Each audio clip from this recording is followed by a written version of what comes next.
Hello students, मैं हूं अरविंद और आपके लिए लाया हूं एक और वीडियो फिजिक्स का चैप्टर नंबर फर्स्ट, विद्युत आवेश तथा क्षेत्र। इसमें हम पहले पार्ट में पढ़ चुके हैं कि विद्युत आवेश के दो भाग होते हैं, धनावेश तथा ऋणावेश आदि बातों पर हम चर्चा कर चुके हैं। अब इसके आगे आवेश का मतलब, कूलाम का नियम और इससे आगे कई बातों का चर्चा करेंगे। तो इसी के साथ मैं ये वीडियो शुरू करता हूँ। जय हिंद। हेलो बच्चों, और हमने जहाँ पे पार्ट ख़त्म किया था वहीं से पार्ट सेकेंड के वीडियो में मैं लेके आया हूँ आपके लिए आवेश का मात्रक एवं कूलाम का मात्रक सभी की जानकारी लेंगे इस वीडियो में। इससे पहले वाले वीडियो में हमने जो कुछ भी जाना उसकी चर्चा हम कर चुके हैं। अब इसमें देखते हैं आवेश का मात्रक। आवेश का ऐसा ही मात्रक ऐसा ही पद्धति में आवेश का मात्रक कूलाम है तथा इसे सी से प्रदर्शित करते हैं। सी से प्रदर्शित होते हैं विद्युत धारा आई बराबर क्यू अपॉन टी। विद्युत धारा बराबर क्यू बराबर आवेश, टी बराबर समय, तो आवेश बटा समय। एम्पियर बराबर क्या होता है, कूलाम बटा सेकेंड, तो कूलाम बराबर होता है एम्पियर इंटू सेकेंड। अब इसी प्रकार हम देख सकते हैं आवेश की विमा। आवेश की विमा देखेंगे तो M0 L0 T1 A1 है ना। इसी से आगे देखते हैं कूलाम का आवेश, कूलाम आवेश का एसआई मात्रक, अतः आवेश को निम्न छोटे छोटे मात्रकों में व्यक्त करते हैं। आवेश को और छोटे छोटे मात्रकों में व्यक्त करते हैं, जैसे 1 MC बराबर 10⁻⁻6 कूलाम। इसके बाद 1 NC बराबर 10⁻⁹ कूलाम। 1 PC बराबर 10⁻⁻12 कूलाम। सीजीएस पद्धति में आवेश का मात्रक स्टेट कूलाम या फ्रैंकलिन होता है। 1 कूलाम बराबर 3 × 10⁹ ESU। इसकी फुल फॉर्म होती है इलेक्ट्रोस्टैटिक यूनिट। आवेश का एक और मात्रक फेराडे है। 1 फेराडे बराबर 96,500 कूलाम। अब देखते हैं आवेशों के गुणधर्म। आवेशों के गुणधर्म में हम देखते हैं धनावेश तथा ऋणावेश सम्मिलित रूप से कुछ गुणों को दर्शाते हैं जो कि निम्न है। अब नेक्स्ट पेज पे जाते हैं, ये गुण है। ये सबसे पहले गुण में आएगा विद्युत आवेशों की योज्यता। विद्युत आवेशों को बीजगणितीय रूप में मोड़ा जाता है। इसी किसी उदासीन निकाय पर उपस्थित समस्त धनावेशित तथा ऋणावेशित का बीजगणितीय रूप शून्य होता है। आवेश एक अधिशाची, मतलब विद्युत आवेशों के बीजगणितीय रूप को किसी तरह मोड़ा जाता है या किसी उदासीन निकाय में पर उपस्थित समस्त धनावेशित ऋणावेशित का बीजगणितीय रूप शून्य होता है। इसको पढ़ने से याद हो जाएगा, आवेश एक अधिशाची, ये याद रखना बच्चों। विद्युत आवेशों की निश्चरता, इसमें अपन पढ़ेंगे किसी भी कण पर विद्युत आवेश का मान उस कण के वेग पर निर्भर नहीं करता, लेकिन द्रव्यमान वेग पर निर्भर करता है। यदि किसी पर आवेश Q तथा इसका द्रव्यमान n हो तो Q को कण का विशिष्ट आवेश कहा जाता है। यह वस्तु के वेग पर निर्भर करता है तथा अत्यधिक वेग पर विशिष्ट आवेश घट जाता है ना बच्चों। अब इसके बाद देखेंगे अपन आवेश संरक्षित रहता है। यह भी इसी का गुण होता है। इसमें है आवेशों को न तो उत्पन्न किया जा सकता है और न ही नष्ट किया जा सकता है, इसे केवल स्थानांतरित किया जा सकता है। अर्थात किसी विलगित निकाय का आवेश सदैव संरक्षित रहता है। जैसे इसमें Q1 बराबर 0 है, इसका Q1 बराबर 0 है, इसका भी Q2 बराबर 0। तो Q बराबर क्या है, Q इक्वल बराबर Q1 प्लस Q2 बराबर 0 प्लस 0 बराबर 0। तो इस पे प्लस 1000 इलेक्ट्रॉन है, इसके पास माइनस इलेक्ट्रॉन है, 1000 इलेक्ट्रॉन है। तो हम इन दोनों का जोड़ करेंगे तो क्या आएगा, 0 बराबर में इक्वल में 0 आएगा। यही है इसका मतलब। आवेश का क्वांटीकरण, किसी वस्तु पर आवेश का न्यूनतम मान 1 इलेक्ट्रॉन के बराबर होता है। इससे कम मान का आवेश संभव नहीं है, यानी इलेक्ट्रॉन पर आवेश का क्वांटा है। किसी वस्तु पर आवेश Q का मान निम्न सूत्र से ज्ञात किया जा सकता है। निम्न सूत्र से ज्ञात करने Q बराबर NE। देख सकते हो बच्चों आप Q बराबर NE। अब एक क्वेश्चन देखते हैं अपन इसी का। एक कूलम आवेश में कितने इलेक्ट्रॉनों के बराबर आवेश होता है। ये मतलब पूछा गया है पेपर में पिछली या उससे पहले बार। एक कूलम बराबर कितना n इंटू 1.6 इंटू 10⁻⁻19 है ना। n बराबर क्या होता है 1 इनको इधर भेजेंगे n की साइड तो 1/1.6 इंटू 10⁻⁻19 होगा है ना बच्चों। n बराबर 6.25 इंटू 10⁻18 इलेक्ट्रॉन इसका आंसर आ जाएगा। अब देखते हैं खास टॉपिक इसका कूलाम का नियम। स्थिर आवेशन में लगने वाले बल के संदर्भ में 1785 में कूलाम ने एक नियम दिया जिसे कूलाम का व्युत्क्रम वर्ग का नियम भी कहते हैं। इसे हम चित्र से देखेंगे। Q1 इस चित्र में इस रेखा में है, एक तरफ Q1 एक तरफ Q2, इन दोनों के बीच की दूरी क्या है R। अब F क्या होता है बल। Q1 बराबर प्रारंभिक आवेश और Q2 बराबर अंतिम आवेश। मतलब रेखा का R दूरी पर है ना, इस हिसाब से। तो F बराबर F समानुपाती Q1 Q2, F विक्रमानुपाती 1/r²। तो F समानुपाती Q1 तो हम कह सकते हैं F सदिश रूप में है बल समानुपाती Q1 Q2/r² है ना। तो फिर इसीलिए F बल बराबर K Q1 Q2/r²। यहाँ पे K कांस्टेंट है, K का मान कांस्टेंट का मान भी है 1/4πε0 ε0। अब आगे देखते हैं अपन F बल बराबर 1/4πε0 Q1 Q2/r²। तो 1/ε0 का मान भी है यहाँ पे 9 × 10⁹ न्यूटन मीटर स्क्वायर प्रति कूलाम स्क्वायर है ना। यहाँ पे ε0 का मान भी दे रखा है अपन को 8.854 × 10⁻² coulomb square upon newton metre square. अब यहाँ पे ε0 को क्या कहते हैं अपन, निर्वात की विद्युतशीलता। ε0 की विमा F बराबर, चूँकि F बराबर 1/4πε0 Q1 Q2/r² है, तो F बराबर 1/ε0 Q1 Q2/r²। इसे विमा ज्ञात करने के लिए 4π का विमा में कुछ काम नहीं है। ε0 ये इधर गया तो F नीचे आ गया इसके, Q1 Q2/f/r²। तो आवेश का मात्रक क्या होता है कूलाम। तो दो आवेश है तो कूलाम स्क्वायर।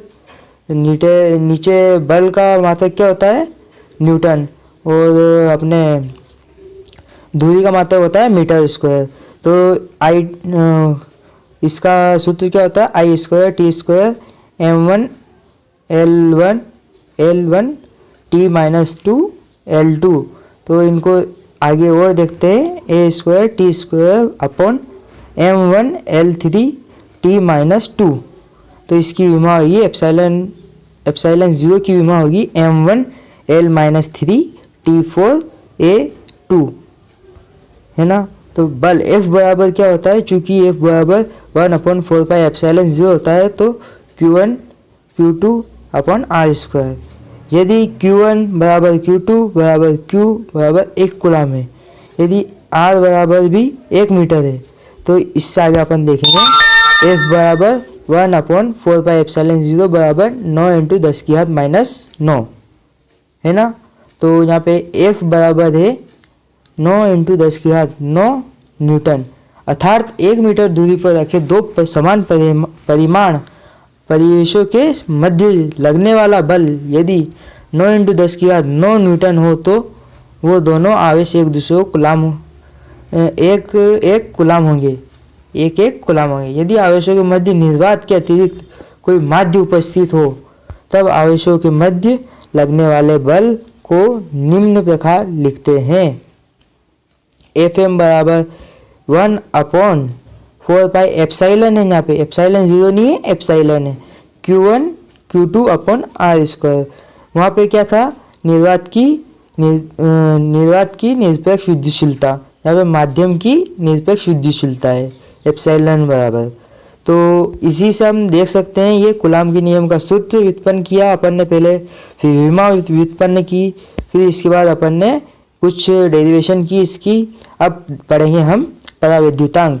आप इसको एक और बार पढ़ लें, वीडियो खत्म होने के बाद आपको कंटेस्ट याद हो जाएगा। परावैद्युतांक को डिलेक्ट्रिक कांस्टेंट कहते हैं। दो नियत मान के आवेशों को भिन्न माध्यमों में नियत दूरी पर रखने पर यह पाया जाता है कि माध्यम अलग अलग होने पर आवेशों के मध्य लगने वाला बल भी अलग अलग होता है। प्रयोगों में पाया गया कि निर्वात या वायु में विद्युत बल सर्वाधिक तथा कुचालक माध्यम की उपस्थिति में यह कम हो जाता है, जबकि सुचालक माध्यम की उपस्थिति में बल का मान शून्य प्राप्त होता है। अतः किसी माध्यम की उपस्थिति में आवेशों के मध्य निर्वात की तुलना में जितना गुना कम बल प्राप्त होता है उसे उस माध्यम का परावैद्युतांक या माध्यम की अपेक्षित विद्युतशीलता या विशिष्ट परावैद्युता कहते हैं। इसे स्पेसिफिक इंडक्टिव कैपेसिटी कहते हैं। अर्थात परावैद्युतांक एप्सिलॉन आर, इसे एप्सिलॉन आर से दर्शाते हैं। निर्वात या वायु में आवेशों के मध्य बल अपॉन किसी माध्यम में आवेशों के मध्य बल, इसे एप्सिलॉन आर तो अपन 1/4 pi epsilon 0 Q1 Q2 r square ऐसे ही अपन नीचे रखेंगे। तो यहाँ पे एप्सिलॉन आर बटे यहाँ पे क्या क्या बच जाएगा, एप्सिलॉन 0 अपॉन एप्सिलॉन। अब एप्सिलॉन बराबर एप्सिलॉन आर इंटू एप्सिलॉन 0। अब अगले पेज पे चलते हैं अपन, माध्यम। अब किन किन माध्यम में क्या परावैद्युतांक होता है ये देखेंगे। हवा में क्या होता है 1.00059, कांच का क्या होता है 5 से 10, अभ्रक का होता है 3 से 6, पैराफिमोम का होता है 2 से 2.5, आसुत जल का होता है 80, निर्वात का होता है 1, ग्लिसरीन का होता है 42.5, रबड़ का होता है 7, ऑक्सीजन का होता है 1.0053, सुचालक का होता है अनंत। अब कूलाम के नियम का सदिश निरूपण पढ़ेंगे अपन। सदिश निरूपण में बल एक सदिश राशि है, इसलिए कूलाम के बल को सदिश रूप में लिखा जाता है। इसके लिए किसी मूल बिंदु के सापेक्ष निर्वात में दो बिंदु आवेश जिनके स्थिति R1 व R2 लिए जाते हैं। चित्र अनुसार आवेश Q1 के सापेक्ष Q2 का स्थिति सापेक्ष R21 है, इसलिए R21 बराबर R2 माइनस R1।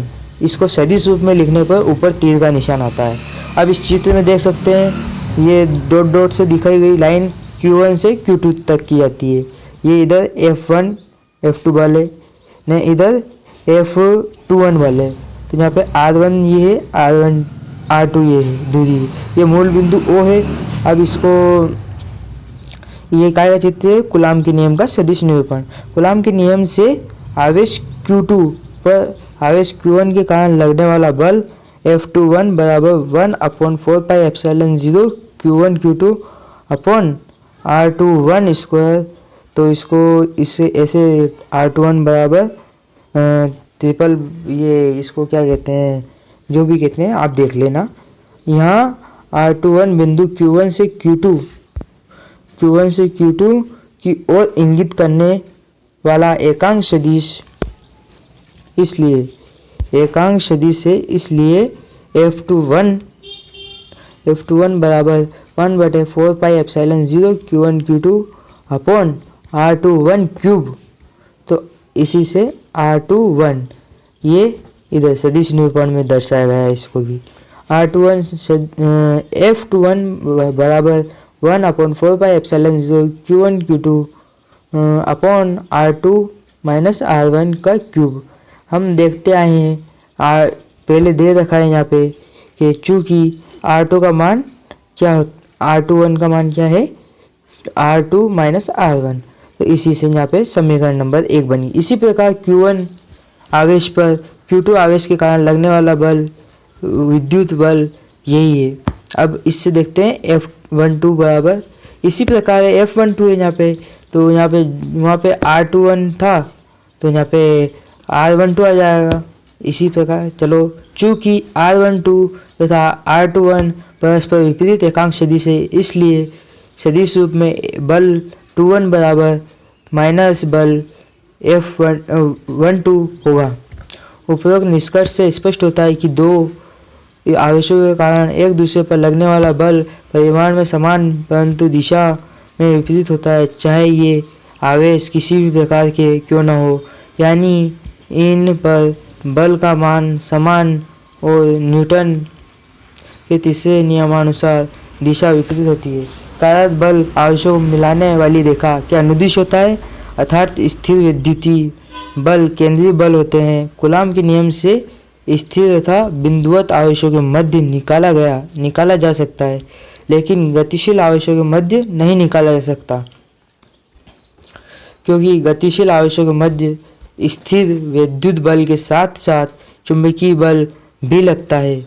10⁻⁻15 मीटर की छोटी गोटी की दूरियों के लिए कूलाम का नियम लागू नहीं होता, क्योंकि तब नाभिकीय बल उपस्थित होते हैं। दो बिंदुवत आवेशों के मध्य लगने वाला बल किसी तीसरे आवेश की स्थिति से प्रभावित नहीं होता, क्योंकि कूलाम बल टू बॉडी इंटरेक्शन फोर्स है। यदि किसी निकाय में दो से अधिक निकाय उपस्थित है तो किसी एक आवेश पर लगने वाला बल अध्यारोपण सिद्धांत से परिकलित किया जाता है। ये अध्यारोपण सिद्धांत भी अपन आगे पढ़ेंगे, इसी चैप्टर में पढ़ेंगे, आगे पढ़ेंगे। तो हम देखते हैं, ये यहाँ तक हो गया। अब हम पढ़ेंगे इसका एक और पॉइंट, कूलाम बल व्युत्क्रम बल के नियम का पालन करता है तथा यह एक संरक्षी बल है। ये लाइन आपको ढंग से दिखनी होगी। आप मैं बोल रहा हूँ तो साथ साथ लिख लेना, कॉपी पेन लेके बैठे होंगे, ये मेरी आशा है आपके साथ।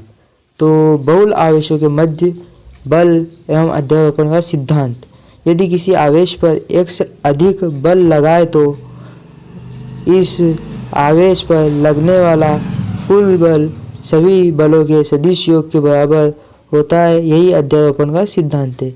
मैंने कहा था अध्यारोपण का सिद्धांत भी हम इसी के अंदर पढ़ेंगे, है ना।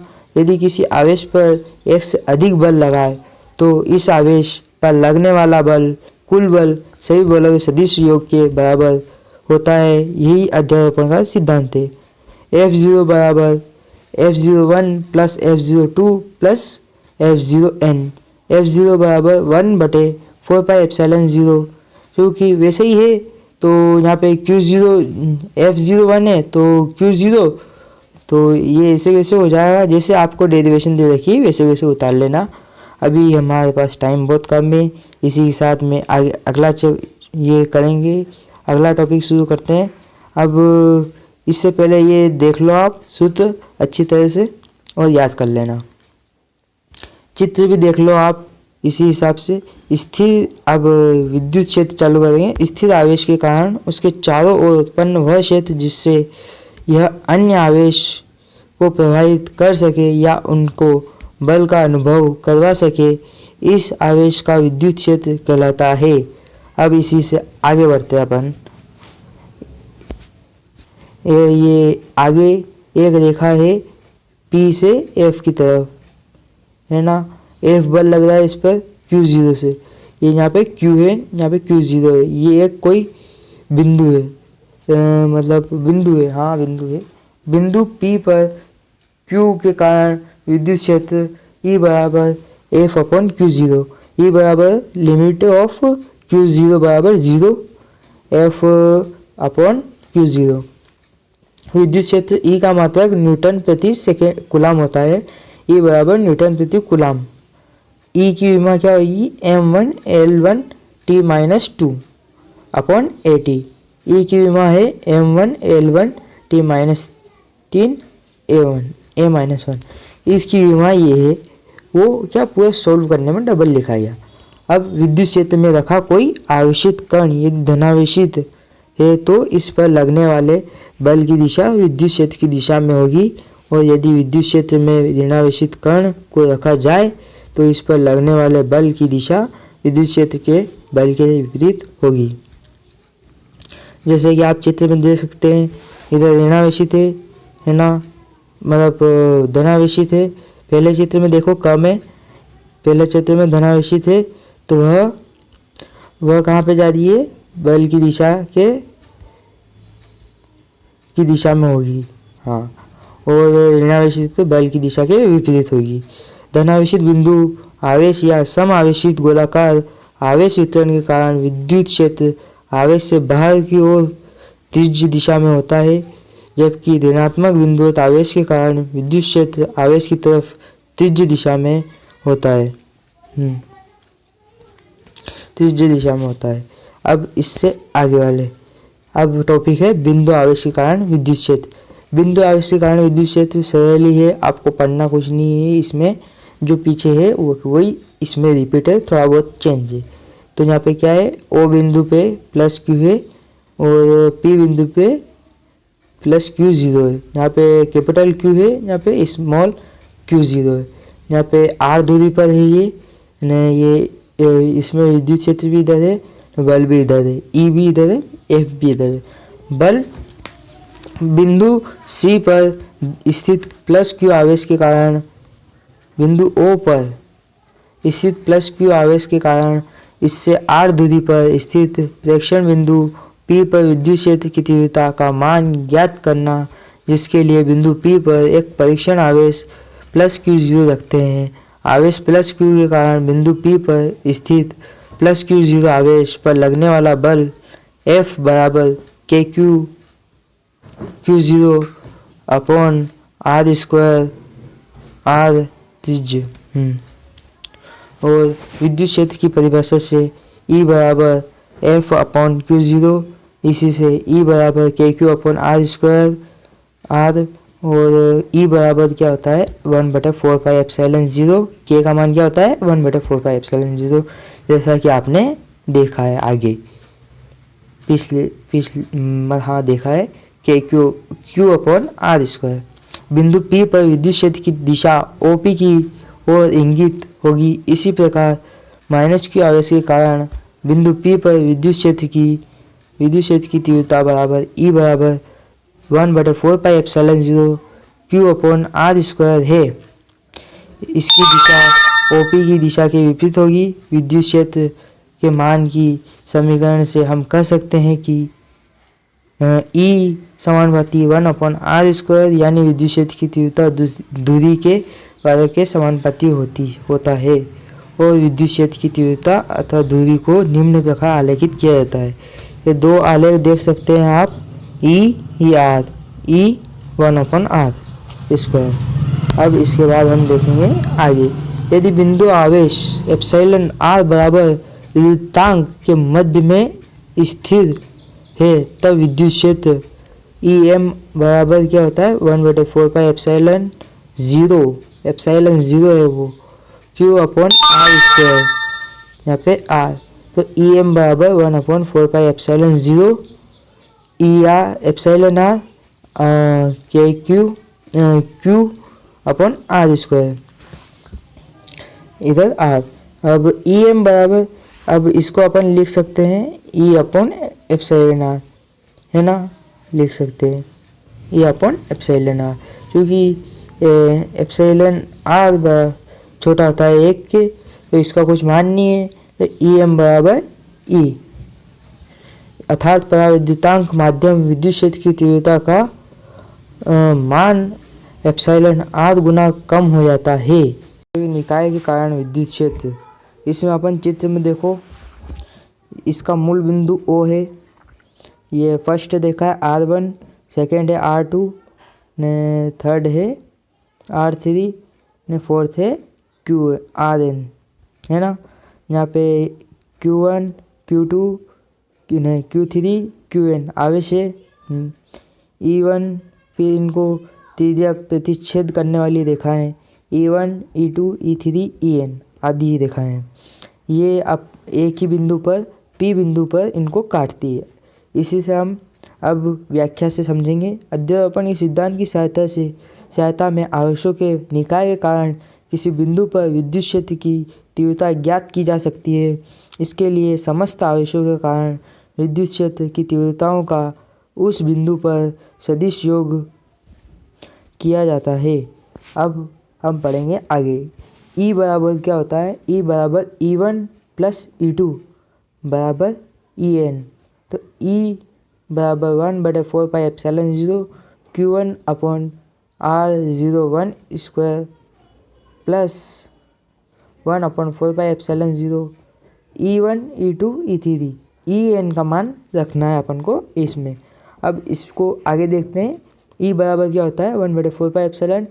अगर यहाँ पे क्या है, इनका योग कर रखा है, तो इस योग के लिए सिग्मा n का मान क्या क्या हो सकता है? I का मान 1 से लेके n तक हो सकता है ना। अब यहाँ पे निकाय और विद्युत क्षेत्र, किस निकाय में कौन सा विद्युत क्षेत्र होता है ये दे रखा है।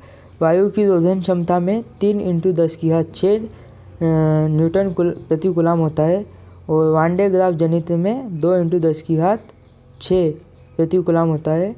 वायुमंडल में होता है 100 न्यूटन प्रति कूलाम होता है। घरेलू बिजली के तार के आसपास 300 न्यूटन प्रति कूलाम होता है। एक्स ट्यूब के अंदर होता है 5 × 10⁶ न्यूटन प्रति कूलाम।